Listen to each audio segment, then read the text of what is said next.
At the beginning of every semester of the film program at my college, new students are shown the same film. I watched it as I took my first ever college film class during my first week at school.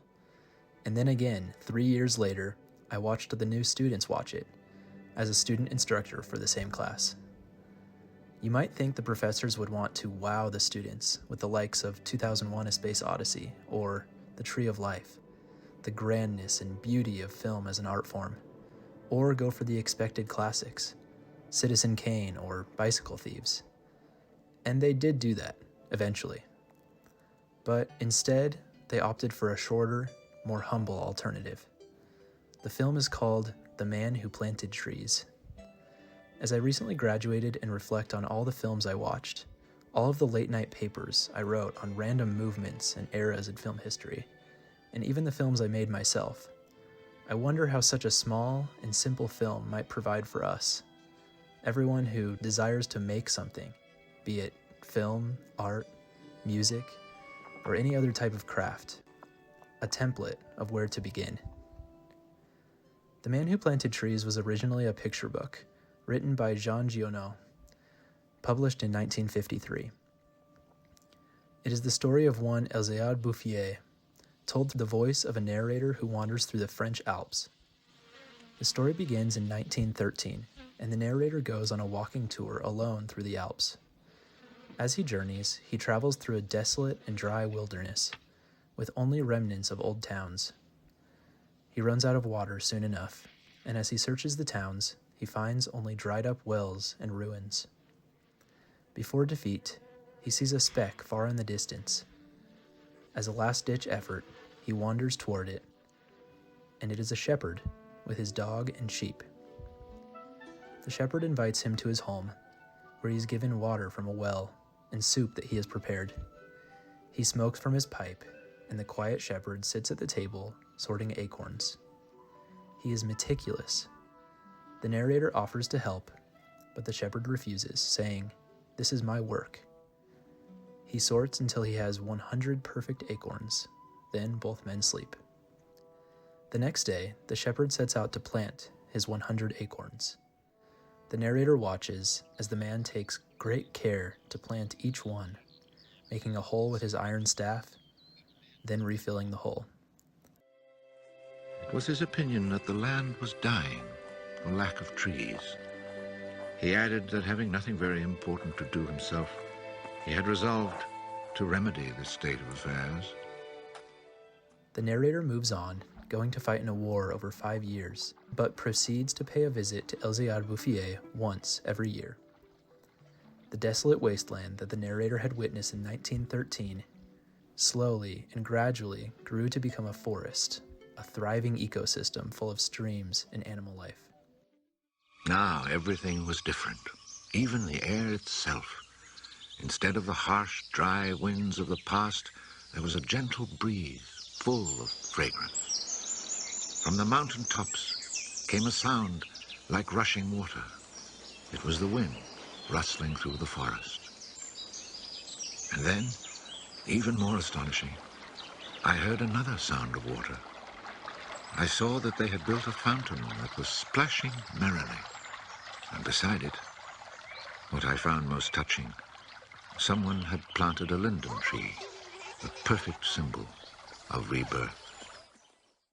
The author Jean Giono was a believer in trees.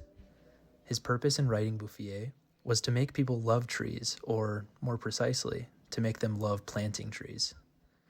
The book did exactly that. Not only did the book itself inspire several reforestation efforts, but people also believed Elzéar Bouffier to be a real person, to which the author had to respond in a letter that he was fictional, but hoped that trees would become more likable through the character. Giono believed in trees, but more than anything, he believed in hopefulness. People have suffered so long inside walls that they have forgotten to be free. There are times in life when a person has to rush off in pursuit of hopefulness. His chosen French word for hopefulness was not the masculine espoir, but the feminine espérance, which designates the permanent state or condition of living one's life hopeful tranquility. So, As I reflect on the reason why my professors would elect this, of all films, to show brand new students, to set future artists on a course toward creation, I believe that they too were filled with this espérance, this hopefulness for us. Because The Man Who Planted Trees is a story of creation by man. Where man has the tendency to destroy, there is so rare a man who chooses to, like God, create. When I reminded myself that all this was the work of the hand and soul of one man with no mechanical help, it seemed to me that men could be as effective as God in tasks other than destruction. The surprising part of creation is that Bouffier is so unfocused on the creation itself that it flows from his efforts naturally. And creation, it seemed, had just followed in a natural sequence. He hadn't worried about it. Resolutely, he had gone about his simple task. Elzéard Bouffier did not start a forest, or restore the French Alps, or bring fresh air and water to blossoming new communities. Elzéard Bouffier planted trees. So, plant trees. I mean that both literally and metaphorically. Let's go plant trees, but we can also pursue creation in nothing but hopeful and tranquil solitude. That towards the end of his life, he had lost the habit of speech. Oh, perhaps he saw no need for it. What Jean Giono and my professors hoped for was for a future filled with people and creators who saw no need for useless speech. Instead, consistent, daily, thankless creation. When I think that one man, one body, and one spirit was enough to turn a desert into the land of Canaan, I find after all that a man's destiny can be truly wonderful. But when I consider the passionate determination, the unfailing generosity of spirit it took to achieve this end, I'm filled with admiration for this old, unlearned peasant who was able to complete a task worthy of God. Elzéard Bouffier died peacefully in Banon in 1947.